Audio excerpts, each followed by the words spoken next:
سلام به همه بچه ها، خوش اومدید به این ویدیو.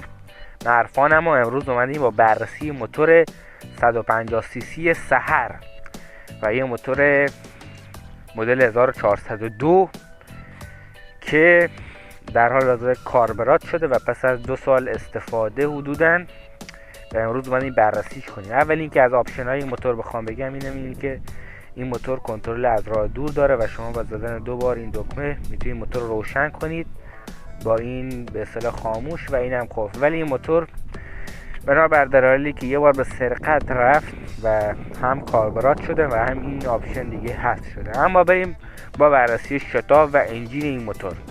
چیزی که توجه خیلی ها رو جلب کرده اونم نوشته آ مثبته که اینجا نوشته، که خب خیلی ها میگن این موتور آ مثبت یعنی به معنای اینکه یا آ پلاس، که حالا مثل رعرا میگن شاتونش بلندتره و پیستونش کوچیک‌تر، که حالا دقیق نمیدونم اما اینجوری شنیده شده.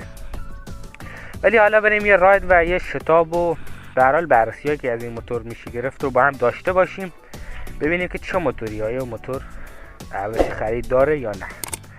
خب بریم سوار شیم، یه استارت میزنیم. استارت این موتور هم متاسفانه مشکل خورده اما در حال روشن میشه.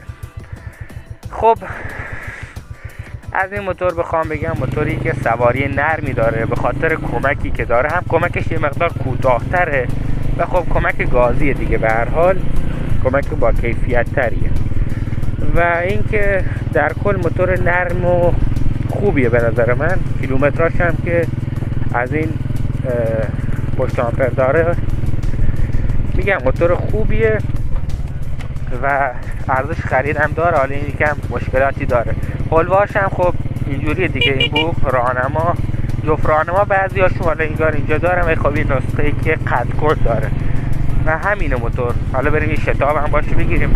موتور خوبی به نظر میاد. یه دور بزنیم اینجا.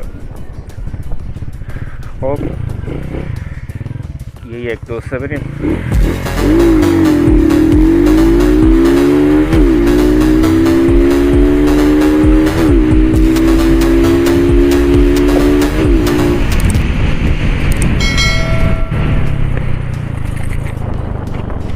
همونطور که دیدید شتاب خوبی داد واقعا بهمون، با اینکه این موتور چرخنده جلو 16 و خب 17 که باشه یکم شتابو کم میکنه، سرعت رو زیاد قشنگ مشخصه، طول دندش بیشتره. خب طول دنده رو ببینید قشنگ مشخصه. خب و با اینکه این موتور خورشیدی 17 تایی داره، واقعا کیفیت شتابش واقعا بی‌نظیره. یه دریفت هم باش زدیم، خیلی خوب بود به نظر من. خیلی ممنون که تا آخر ویدیو همراه ما بودید و تا ویدیو و تست و بررسی های دیگر بدرود.